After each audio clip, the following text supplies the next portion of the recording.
Hello, I'm back. Yes, SimLoH Dynasty is back. What? We are back. SimLoH Dynasty, investing hope, building legacies, generational inheritance. That is our focus. That is our motto. But our mission is to bring awareness to ACEs, adverse childhood experiences, trauma that a child has received between the ages of 0 to 18.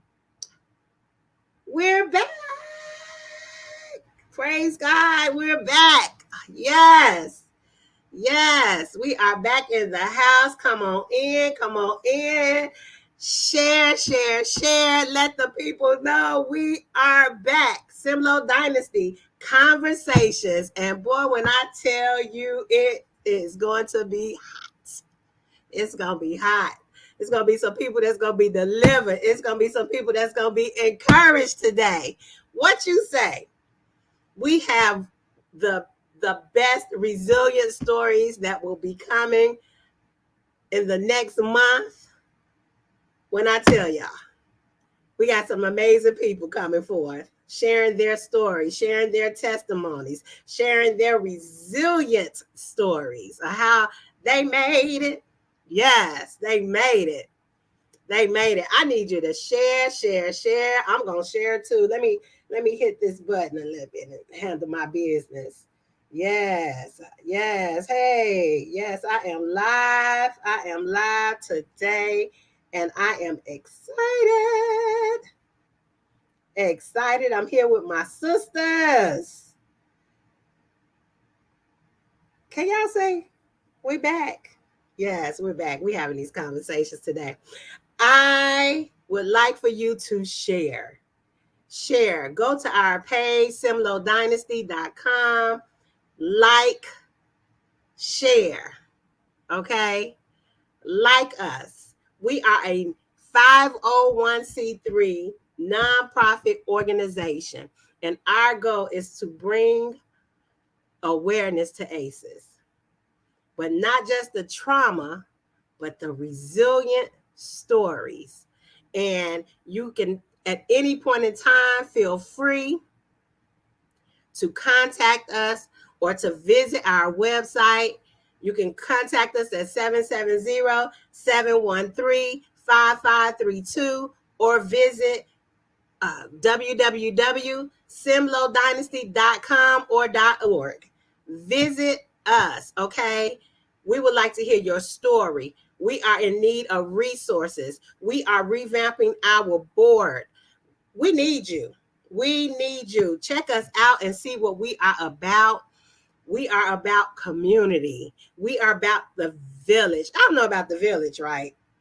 Back in the day, they used to say a lot. It takes a village to raise one, just one. It takes a village to raise one child. And guess what? We're getting back to being a village. And so I am just excited to introduce to you all some villagers, okay? The villagers are in the house. And today we will be talking about the resilience that these mothers have made it through being teen parents, okay? When I tell you I was blown away by their stories, I was just in awe. And I know that being a parent at my late age is difficult. So being a teen parent, oh my gosh. And knowing that these women have succeeded, have become resilient through the trauma of having a baby while being a baby. Yeah, I got to introduce these ladies. I first want to introduce you to my girl, my mighty-at sister, Dunbar, Chicago, Chi-Town, Raquel Hutchins. Woo! What's up, sis? then I would also like to introduce you to my newfound sister, Desiree. Hey, Desiree. Hold on. I'm going to add you to it. Woo! Wave it up, ladies. We are in the house today, and I am so excited to have you ladies here. We are going to encourage. We may even cry. Okay. But we are going to share your stories today so that someone will be helped, be encouraged, and be resilient. Okay. So, for those of you all who don't know me, I am Lorene Price Henderson, and I am the CEO and one of the founders of SimLoH Dynasty, Inc. My husband, Simeon Henderson, is another founder. All right. And so we have just been called at this moment to be able to reach out and bring awareness to ACEs, which is adverse childhood experiences, trauma that we have received. I don't think really no one is exempt from any kind of trauma. And if you don't know, we're going to be introducing you to different types of trauma. It's not just sexual abuse. It's not just substance abuse. It's not just death. It's a whole bunch of different things that we experience that causes trauma in our lives. But we also focus on how to become resilient and those who have already shown themselves resilient. So I want to talk to my sisters today. Y'all ready to talk, ladies? Oh, wait, I got your mics on. Let me unmute them. That's why y'all sounding like y'all not talking back. Y'all know I like it. All right. Work with me. Yeah, so who want to go first? Introduce yourself. I'm going to let y'all go ahead and pick. Go which one you want to call here. I guess I can go first. Okay. I am Desiree Tolbert. I am a nurse. I'll be 43 next week on Wednesday. Happy birthday. Yes, happy birthday all month to me. Oh, I know that's right. And let's see, I am a wife, a mother of 7, and and an entrepreneur and all those good things. And I was a teenage mother. Yes. Okay. All right. Raquel. Well, I'm Raquel Hutchins Curry. I'm an insurance broker / licensed funeral director and embalmer. Married 23 years and counting, and a mother of 3 beautiful adult children. All right. Okay, y'all ready for this conversation? Let's do it. Let's do it. Well, for those of you all who don't know, we just flow. Okay, we go with a flow because we never know where the spirit is going to take us. Mm-hmm. We could go high or we could go low, but whichever way we're going to go. Mm-hmm. All right. So again, share this so that some teenage mother and look, or teenage father, guys, you know, this is not just a woman's issue because you couldn't have had a baby by yourself. Yeah. Right. Mm-hmm. Okay. And so we are looking for, though, more men to come out and share their stories. Hello, Jamia. I miss you. You all can shout out too to some people, though, that's out there watching, okay? And if they have any questions, if anyone has any questions, I'm asking that you would put it in the comments and we'll be able to communicate back with you at some point in time. If we don't get to you today, we'll make sure that we find a way to answer questions, okay? So let's talk about teenage pregnancy. A lot of people would not think of teenage pregnancy being an adverse childhood experience. A lot of people would not look at that or you are being affected by being a teen mother. Okay. A lot of people would just look at it as if you were fast. That stigma. The stigma. Okay. You were hard head, which that does happen. People do come from good families and still do what they want to do. I write that in my book. If you don't have my book, get my book called Get Out, Training Your Children to Lead the Nest. Yes, I will be plugging. But it's not always the parent. I mean, just the child's fault. But when we're talking about trauma and teen pregnancy, we're also looking at maybe how someone was raised. You know what I'm saying? Like a lot of parents blame things on kids, or let's say people from the outside blame things on the person that's pregnant, but never look at it and say, man, I wonder what's going on in the home. You know, we look at kids who have bad behaviors and we say, oh, that kid is bad or they misbehave a lot, but we don't look at, thanks Gina for that shout out. Great book. I see you, girl. But we just look at the kid, but we don't look at, man, maybe this child is going through something. Okay. So Raquel, I saw Raquel's story last Sunday, and it was just like, you know, I'm still asking God, you know, you put that in my hand for a reason. So, you know, we don't know who's out there that's dealing with this issue right now. Okay. So I saw Raquel's story last week, and she was like, Lorene, that story came out 3 years ago. And I was like, whoa, what you say? And as I mentioned early on, that Raquel and I went to high school together. And, you know, being young at that time, Raquel, how old were you when you were pregnant? I twice, 15 and 16. 15 and 16. And when I heard that, I said, whoa. Now, she was a year ahead of me, but I remember going to school. I didn't want to go to Dunbar, y'all. I'm glad I did. I wanted to attend Curie because I was a kid who wanted to get far away from home. Okay. And my mother was like, you're going right across the street. No, okay. So I remember, though, the first day of school, I would see girls that were pregnant.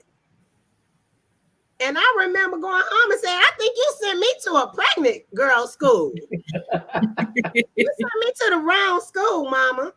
And she said, I ain't seen you to the wrong school. You going to that school. And so, you know, back then, and I can say back then, if you at least 45, well, how old are you, Desiree? I'll be 43. Okay, so if you 40 and up, I know back in the day, we used to have schools for pregnant girls. Yeah. And I remember in Chicago, it was called Richards. Okay, and I know Desiree said she went to a pregnant girl school. I did too. Mine was called Simpson on the west side. Oh, really? I went for a short time. Oh, okay. See, didn't know that. But at the time, I was just like, you sent me to the wrong school. You know what I'm saying? Not that I was judging. I was just trying to find a way out of Dunbar anyway. You know what I'm saying? And so growing up, you knew that it was not good to be pregnant that young. Okay. And so when she said that she was pregnant, you know, when listening to her testimony, and she was, you know, at church and everything, I was just like, well, she was pregnant then? You know, like, who would have, as they say back in the day, thunk it? Who would have thought that? You know what I'm saying? So share your story about that time, you know, and why you think this happened looking back. Looking back, I first want to say that I lay no blame on my mother. I believe she did the best she could with the cards that she was dealt. I think she had a bad deck. So she could only give me what she had, and she just didn't have what Raquel needed. And I was looking for love in all the wrong places, and I validated sex as love. So, yeah, doing that and experiencing that. First time pregnant at 15, and then I'm not gonna say I didn't learn my lesson because I didn't think that was a lesson to be learned at the time. Okay, that's good. Pregnant again, and it was bad. It was bad, and my mother didn't know how to communicate her anger. I knew she was mad, but she didn't know how to communicate her anger. She was so disappointed, embarrassed, and I had to live in the house with her and raise these children in this environment. And as an adult with children, I see how that did impact her life.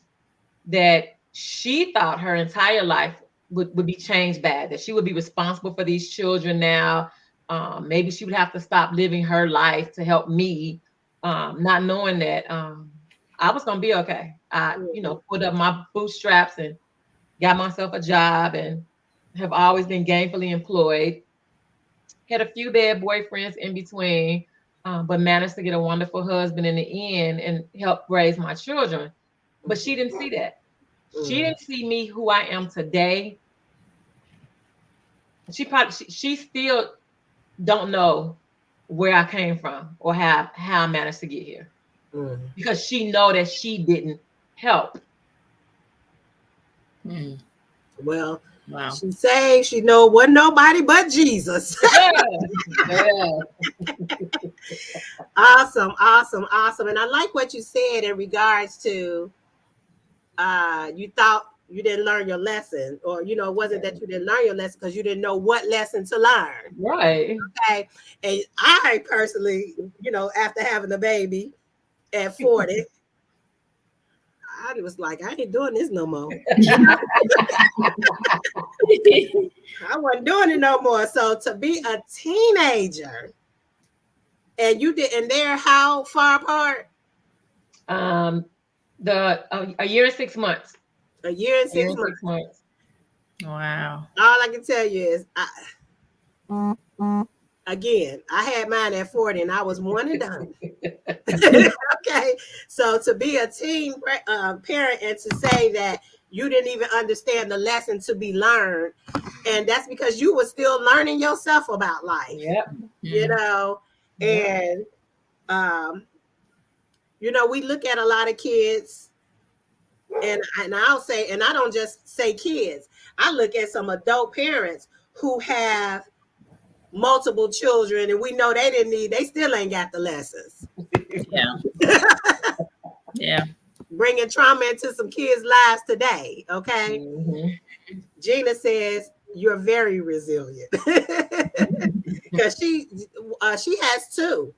It's about the same. They're 11 months apart, and she's an adult. You know what I'm saying? So I know that was rough. So Desiree, share your trauma ACEs story. Wow, back then, what led you to being pregnant at that age?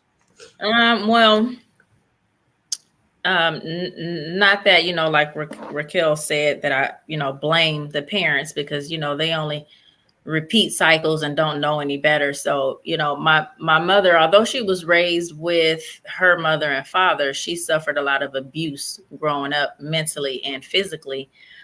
So I actually had my son when I was 13. So I was in the 7th grade when I got pregnant. It was the first time I ever did anything. And of course, you like this boy and you want him to like you. So you want to do things that he wants you to do. And I didn't know my father. I didn't actually, and I still haven't met him face to face, but I talked to him and was introduced to him on the phone when I was 38. So I didn't know anything about him. He left when I was 1, and my mother didn't raise me. She was a part of that whole, the drug era in the 80s where a lot of parents were, having addictions and everything. So She had that going on, and I was actually taken from her when I was 6. So I was, passed around from group homes, foster homes, living with a grandmother, living with an auntie, where I had a whole lot of other different abuse going on, from, sexual abuse, physical abuse, and things like that. So, looking for love and just lost in the world, basically, and not having, that home environment or a father to tell me what love is, from a male, or even keeping me from a male, you know what I mean, at that, such early age. So, I was 13. I had him in January. I turned 14 that March.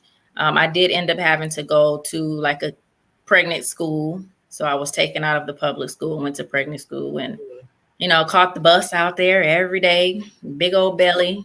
But I wanted to make sure that I graduated, and that I still had something, I had this life to think about. So I had to really try to see and research and figure out, like, what am I going to do now?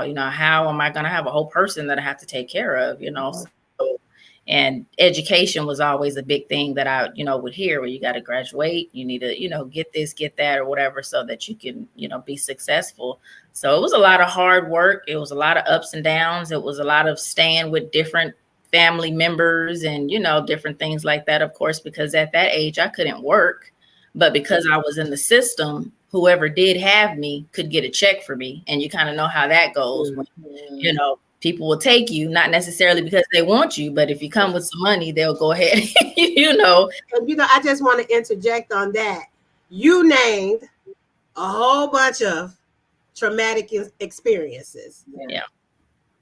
And that is our goal, for people to understand the trauma first that happens in, some of the traumas, because there are plenty, okay, that people go through in their lives. And I have a history of working. My background is working in the juvenile justice system and in community with children. And I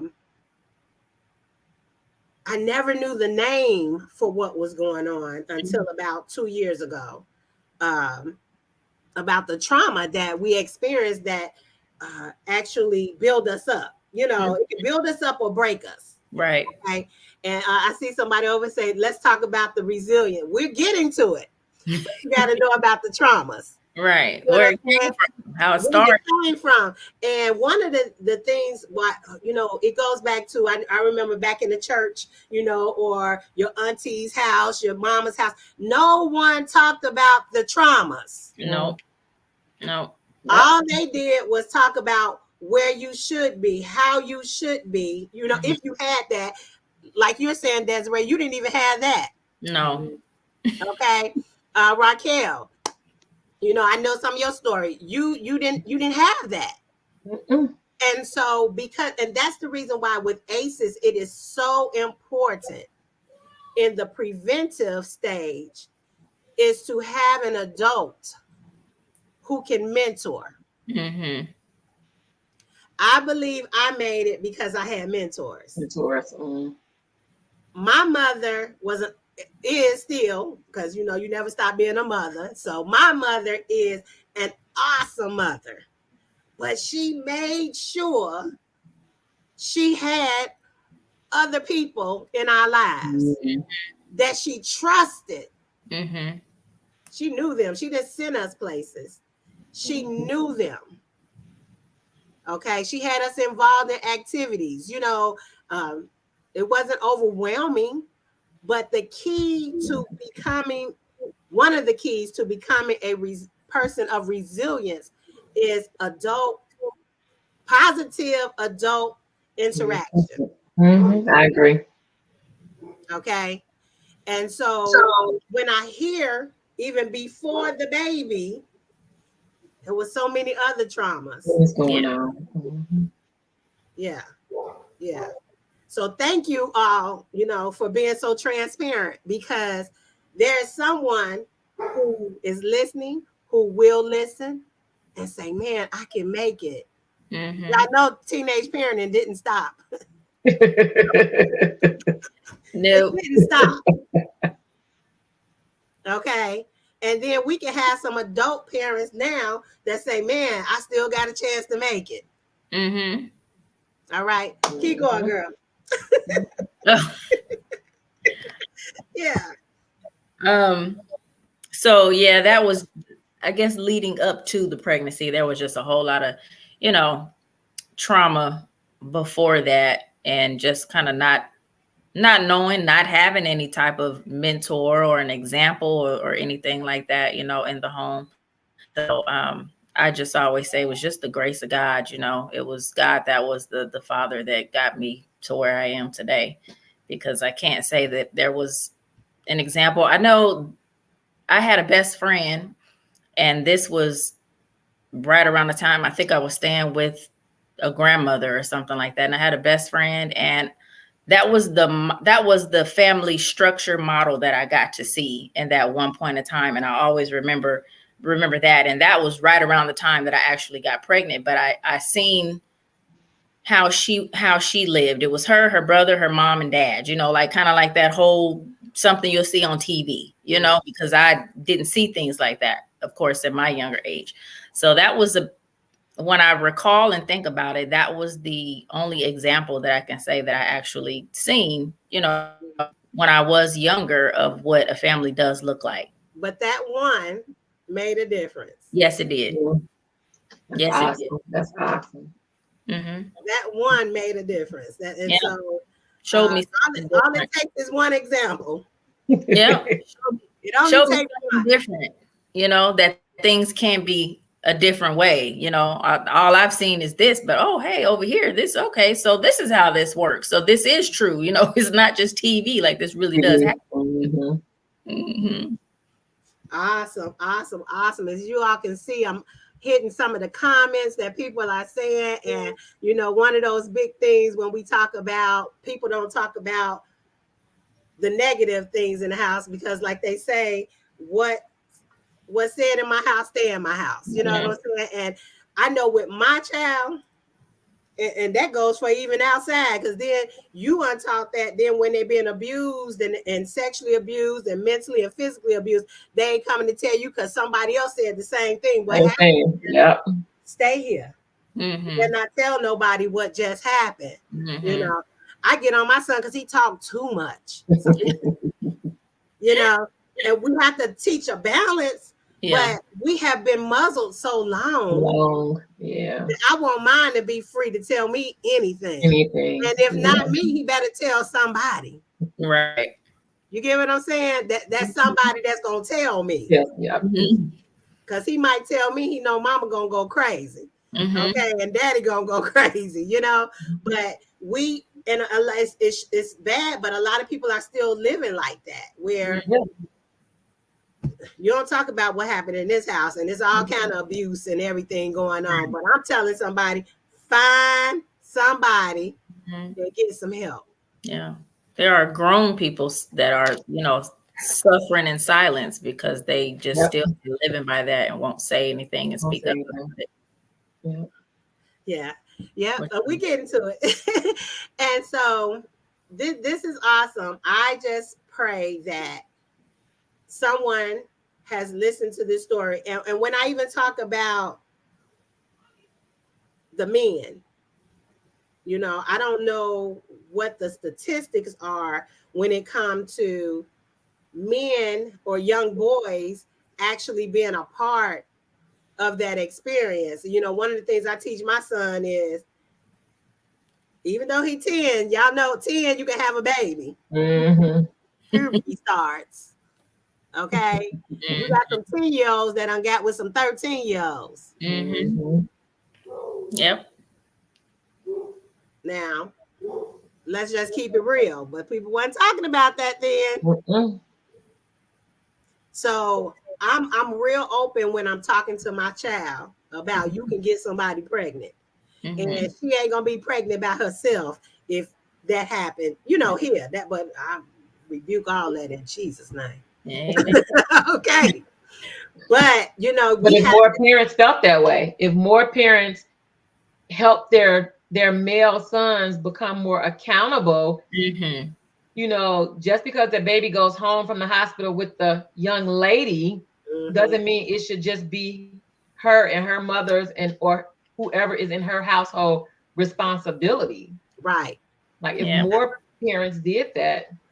And we have to start out by saying, oh, you got somebody pregnant, you need to go take care of that baby. I knew a story a while ago where it's been far back where I knew one parent that did that with their son. There was no more sports. There was no extra activity. She told him, you need to go get a job. If we made it their responsibilities, then maybe they wouldn't get old and not be responsible. Right. And just having baby after baby after baby. It takes two. But I still say, ladies, we got the control. But mentally, the legs was unlocked. Yeah. Because of whatever traumas you went through. Okay.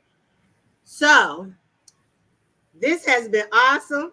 But we are going to take just a bit of a break to have a commercial so that some people can see it. I'm going to come back with some statistics on teen parenting. Because I want people to know that this is not just the two of you talking about it, but this is still going on. So I just want everybody to be aware, well aware of what SimLoH Dynasty is about and the importance of getting bringing awareness to trauma that has happened and that is still happening in our households. Yep. So we'll be back. Did you know that the SimLoH Dynasty Inc. gives support to parents, family, friends, and their communities locally and globally who struggle with the impact of ACEs, adverse childhood experiences, trauma a child has received between the ages of 0 and 18 years old. Our goal is to provide parent education through parents mentoring and motivating each other while networking. It takes a village. Let me tell you about the Valerie A. Howard Resilience Scholarship. This scholarship will be awarded to first-year college students who have lost a parent due to death, incarceration, mental health, or substance abuse. And your contribution will make an impact. The ways to give are Cash App, $SimLoH Dynasty, or text to give SIMLOHD to 44321. Or you can always visit our website at www.simlohdynasty.org for more information. Thank you in advance for your generosity and supporting our young people.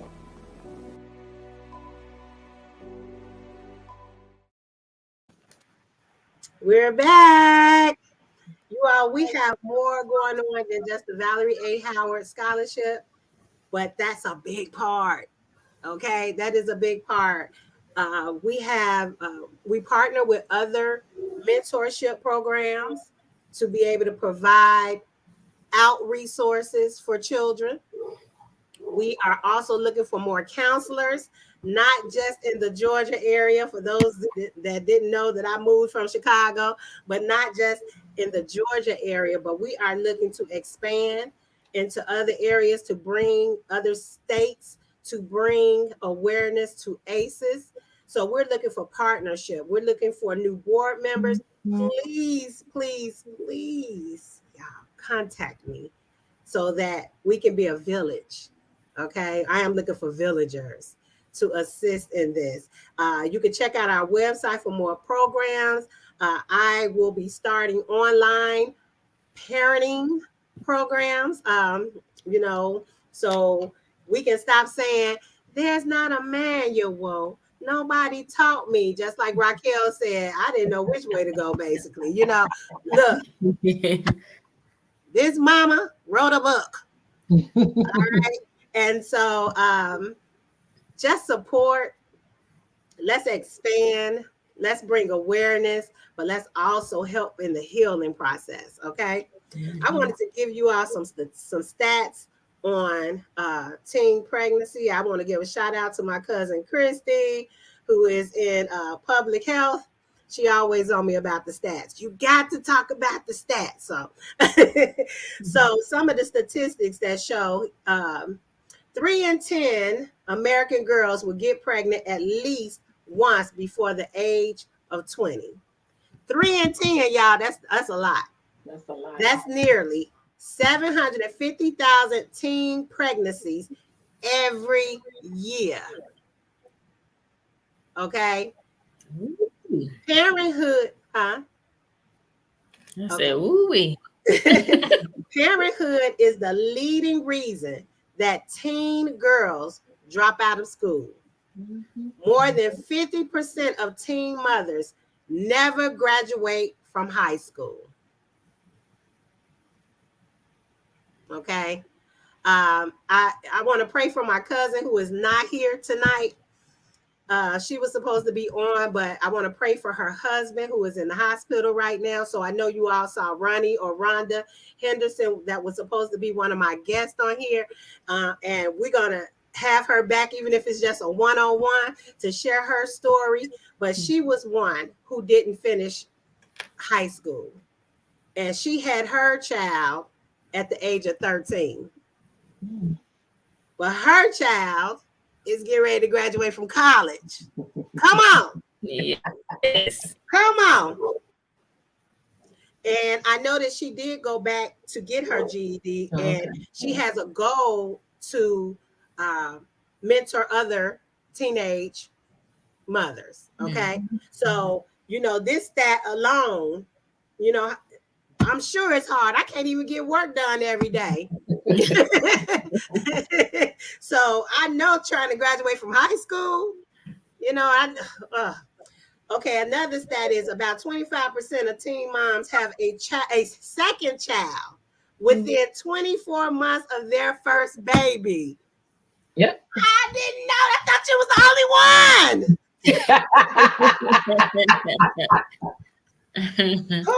Who would have thought it? Yeah, I'm reading this off the website. Okay. I was like, oh my God. But I always knew that, you have one, you can have many, and just the fact that birth control wasn't even discussed. And if it was discussed, you wasn't thinking about taking no birth. Back in the day, it was taking a pill. I forget pills now. So you busy doing your thing. You ain't thinking about no birth control pill. Okay. And I'm going to give y'all just one more stat. The United States has one of the highest teen pregnancy rates in the Western industrialized world. Villagers, we got to help somebody. Yeah. We got to help somebody. And I'm sure these numbers went up since y'all had some babies. Okay. And we can tell because it's just like roaches out here with kids. Y'all know I'm not lying. You turn the lights on and these kids is baby, as the man used to say. Baby is out here. Okay, they're out here. So yeah, we need to step up. We need to bring awareness. But we get ready to get to the good part. The good part. All of it's good, but this is the good part. All right. I just want y'all to share y'all resiliency stories. And, I know you share what you're doing, who you are today, but I want you to expound on, Raquel.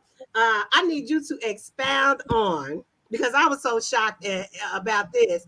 I'm having help me, y'all. I'm having a brain block. But when you talked about being in the mortuary business, I was like, what? You know what I'm saying? Like, how did that come about?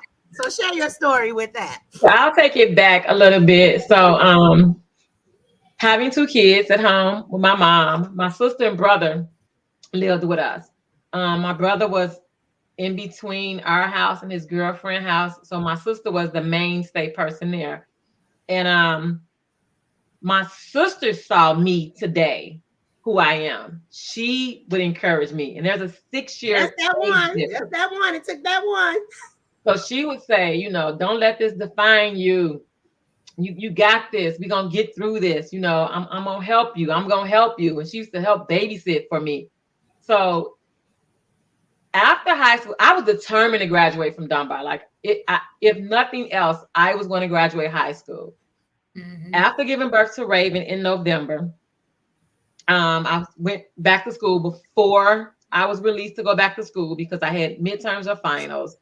My mother girlfriend, when we talk about a village, my mother girlfriend name was Johnny Mae. Johnny Mae Barr came over to the house with me while my mother was at work. And she said, she called me by my nickname. And she was like, what are you going to do with 2 kids? How are you going to finish school? I said, I don't know, but I'm going to figure it out. I said, all I need is a babysitter. My grandmother used to watch the oldest daughter. She was too old to watch 2 kids at one time, especially an infant. So Johnny Mae volunteered to watch both of my children for a carton of cigarettes and a loaf of bread a week. Because I had gotten a job at Popeye's Chicken on 35th or 31st in Ashland. So Johnny Mae was the catalyst. Once she said that, I knew I could just get to, all I had to do was get to June. Get to June and graduate. I'm always a good student, so I wasn't behind in anything. Mm-hmm. I had applied for a few colleges, no support at home, not a lot of support at the school. My counselor knew I had 2 kids, and maybe she didn't want to waste the time to encourage me or whatever to pursue college education, but I didn't have a lot of support. It was mostly, how you gonna do that? Who's gonna keep your kids? You need to go to work. You need to go to work. You need to find a job. I didn't know much about the junior colleges in Chicago. And somebody had told me, because I've always been interested in mortuary science. I didn't know the proper name at the time. So I would say I was always curious about deceased remains. Mm. So they told me that there was a program over at Malcolm X. I actually applied for the packet my senior year of high school, but never took it any further because I knew I had to work. Mm. Many years later, children are young adults. They no longer required my day-to-day in their business. I was just praying to God and seeking advice on what should I be doing with this season in my life. Mm-hmm. And there was some other things going on. You know, I was just feeling less needed. I had started hanging out more. I had a little stool at the bar, had a glass with my name on it. Like, but it wasn't filling me up. You know, it was just something to do. Mm-hmm. And just praying and praying and praying. And we talked about where we pray at. And I was praying, and I got up and went over to Olive Harvey and registered to start taking a prereqs for the mortuary science program. It took me 5 years to get the 2-year degree, but if I knew if I can get out of high school, I was gonna get this associate's. But you did it. Yes. You did. I was Graduated there at top the of my graduation. class. I witnessed it, but I didn't know when she was graduating. You know how we don't pay no attention to what they get. You just happy. Yeah. You know, and you know, that's when I say to hear her story, it's never too late. Never. As long as It's you got never breath in too you. late. As long as That's you got right. breath in you. Mm-hmm. It's never too late. And God was in the people. I tell y'all it's 50. Don't she look good? Oh yeah. Go 50. Hey. So, But I'll say God will send the people to help. Like when you're doing the right thing and you trying to pick yourself up, like he send you angels. You know, we don't recognize them at that time, but I'm just thankful for the angels that were sent my way. yeah. I'm thankful. Like you said, it was your sister that first put the seed in you. Mm-hmm. And then all you needed was somebody else to watch them babies. Watch them. Yeah. Them 2 She babies. couldn't wait till I finished school. She's like, get them kids. Yeah. So that is awesome. And I'm like, and she's not just in that business. She's also, what else you do? I'm an insurance broker for a major insurance brokerage firm, 4th largest in the United States, 3rd largest in the world. Yeah, so Yeah, so multiple streams of income. Yeah. Come on now. Come on, Jesus. So, Desiree, let us hear your resiliency story and what you're doing. So I did get through high school and had my baby boy and everything. So after I did get out of high school, well, let me just back it up a little, just a tad, just a little bit. I went to stay with the aunt, which was more of a stable environment, and she was necessarily a blood aunt, but a friend of the family. So I went to stay with her, and that's how I actually got through high school in a more stable environment after I had my son. So I was able to actually do that. And then after I did graduate high school, I worked at Macy's, little odd jobs here and there. I actually went and worked at this place called Polinsky, which was a group home, and I had actually been there at some point. And so I wanted to go, I went back there and worked there for a while so that I could give back to, the kids and all their stories and things like that. So I did that for a little while. And I didn't know when I graduated high school, it was a veterinarian or a nurse. It's going to be one of the two. I knew I wanted to, do one of them. So I went ahead and went with nursing. What happened was while I was working, odd jobs and staying with this aunt and everything, I ended up getting married, and he was in the military. So I was able to actually get into nursing school and be able to just focus on school. So that was such a blessing for me to be able. Yeah. So I didn't have to, work at that time. So I left Polinsky and I just went to nursing school. And I finished nursing school and I got my license, and I have been working as a nurse. Was in 2004. And so that's what I'm doing. That's what I'm doing now. And I actually have always been like in nursing homes, hospitals, and things like that. But I just recently took a job at a high school so that I can basically get back to what it is that's really in my heart when it comes to teenagers, our youth. So I'm in the school system now, and I have seen a few pregnant teens, and I have spoken with them and pulled them aside, and I'm mentoring and I'm talking to them, and so I'm doing that, and that's very, very fulfilling for me to be able to do that. And then also I'm starting my school, because I want to have a school where I can actually train to get CNA, phlebotomy, things like that. So I'm working on that right now also. So awesome. So you're looking to start a CPA school? CNA. I mean CNA. Yeah. CNA. Yeah. So they'll be able to get their CNA. The goal is, the vision is very, very big. So you'll be able to come to the school and decide you want to take massage therapy, do you want to do phlebotomy, CNA, EKG, X-ray, radiology, whatever. So that's the ultimate goal. So yeah, I'm starting on that now. So that's awesome.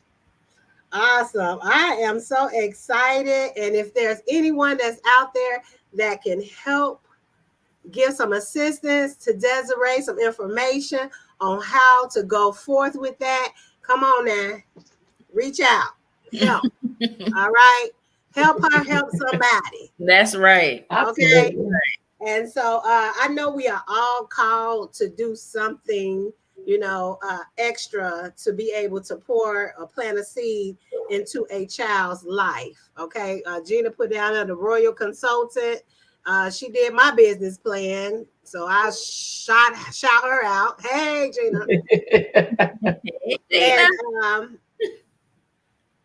I did see Jamia. Jamia, I will be contacting you. I need you to inbox me or message me your information so we can talk.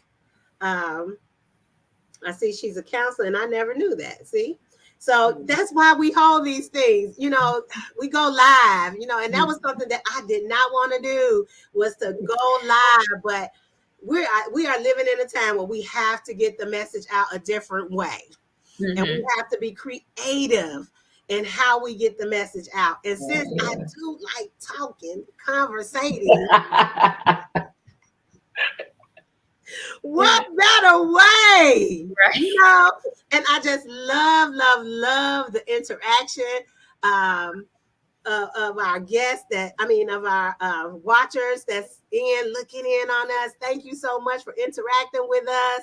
And I'm just excited about who will watch this and decide that they can make it. You can make it. It is possible. Yes, it is. Yes. We are proof that Yes. You can make it. It is so much everybody has a story. Put it like that. Everybody has a story. But the end of the story should be how you made it. How you made it. Okay. So I am praying that, and it's crazy because it's almost that hour. The hour is almost up, but I believe that the information has gotten out there. You all's story has impact and will impact other people's lives. Okay. And I thank you all so much for your courage. I know Raquel did this once, both of y'all wouldn't believe that I met Desiree today. Yeah. Yes. It's funny. I'm like, I'm gonna have to get her information. I think, I need to talk some more. Yes. Some of our lives line up. Yeah. And you know how many other people y'all lives line up? And that's why we do this, because we're not the only ones with a story. Yeah. With a resilient story. We're not the only ones with trauma that has happened in our lives. We're not the only ones. You know. I'm just thankful that we're willing to talk about it. That we don't want to put it in the room in the back and close the door. Like, we want to help somebody else. And we want to continue to help ourselves because it's therapeutic for us as well. Yeah, it is, to tell our truth. Healing for us too. Yeah. I didn't start getting counseling until recently about stuff that I had gone through, because I had outlets though. Oh, okay. I had outlets, and I was grateful for those outlets. And I think that's what helped me to really get through, because I grew up learning that you need people to talk to. And sometimes when we talk to each other and we know that it's a so-called safe place, and I, it's a safe place, even though we public about it, because we have overcome whatever trauma. You're not ashamed of it. Yeah. Okay. And when I say overcome, that doesn't mean that it doesn't still affect us. Absolutely. Okay. But we don't let it rule us. Right. All right. I believe for some people it's a daily fight. It is. Dealing with it's what we call Lord help me. Triggers. Yep. We have triggers. I know if you've been sexually abused or assaulted, something may happen and you have a trigger. Yeah. You all may have triggers when you see a teenage pregnant young lady. And you wonder, what is she going through? Yeah. Okay. So I thank you all for the conversation about being a teen parent. Yes. And sharing how you made it. Yep. And that you can make it. You can. You can make it, people. You can make it. And again, y'all, let's partner. Let's keep this going. Just like you said, look how God sent Desiree. I was promoting my cousin to be on here today. And it was just going to be Raquel, but God kept saying, no, You know, it's more than one. Have a conversation about it. And it was just like and I was really like trying to tell Desiree, no, I got 2 already. And I thought 3 would really take the time up, but we done got what we needed to say really out. And I heard her story the other day, and I said, oh, I'm interviewing somebody Monday that's got a similar story. And I told my friend to reach out and see if she would want to be. And then when she didn't contact me, I was like, okay, well, we're going to go with this. And I said, no, Desiree. I said, oh, well, I'm going to have to do another one. And she was like, oh, no, I'll do what I got to do to be on there. I said, okay. And so, I am just grateful for the conversation. And you all seem like pros. I don't know about that. That means this is just. I did this for you. When I tell you, though, this is just the beginning of what God is calling you all to do. Not just in this area, but when it just comes to teens, and or adults. Because there's still some adults who ain't got over it and still ain't even entered into their resiliency stage. Right. Believe it or not. It's a process. Yes. Absolutely. Just to understand that it's never too late. No. It's never too late. Okay. Do it. So I love you all. I thank you so much for this opportunity. I thank our viewers for coming in, and I'm asking share this with someone else. Okay. Again, visit our website. Contact me on SimLoH Dynasty, on my SimLoH Dynasty page, on my personal page. I will also have this. This is also being streamed on YouTube. So we are live, y'all. We live on we live. We doing this. God is cool. He is live on the platform. And I just trust that He is going to provide the resources. And again, if you are a counselor, if you are someone that is interested in any type of way, and like I said, visit my website. You can learn more about the SimLoH Dynasty and the different things we offer. If you are interested in teaching parenting classes online, come on. Come on. We need it. Y'all know these kids need parenting classes. Yes, I'm just saying kids to be nice, but it's some parents that need some parenting classes. Everybody, and my book, it's called Get Out. Get Out. And I approach people with that, and they say, I ain't ready for my baby to leave. It's not about kicking them out. It's about preparing them to get out. Okay? Because God forbid you go before them. Yep. You have not done your job. Yep. What are they going to do? Where are they going to be? What are they going to do? And we are raising too many dependent children. Or should I say too many dependent adult children. Right. And I know we 50. I'm 50. When I was in the hospital, one of my doctors was 28 years old. I said, these kids taking care of us now. Okay? So let's raise them the way in which they should go. I agree. Not stay. Right. Fly, okay. Bird, fly. Yes, fly. Fly, baby, fly. Okay? That's a chapter in my book. Y'all better get it. Get out on Amazon. But I love you all, and I thank you. I pray prosperity in your life. I pray God's peace, His perseverance in your life. I pray that He will provide like never before in all areas. In Jesus' name, I bless y'all. Thank y'all.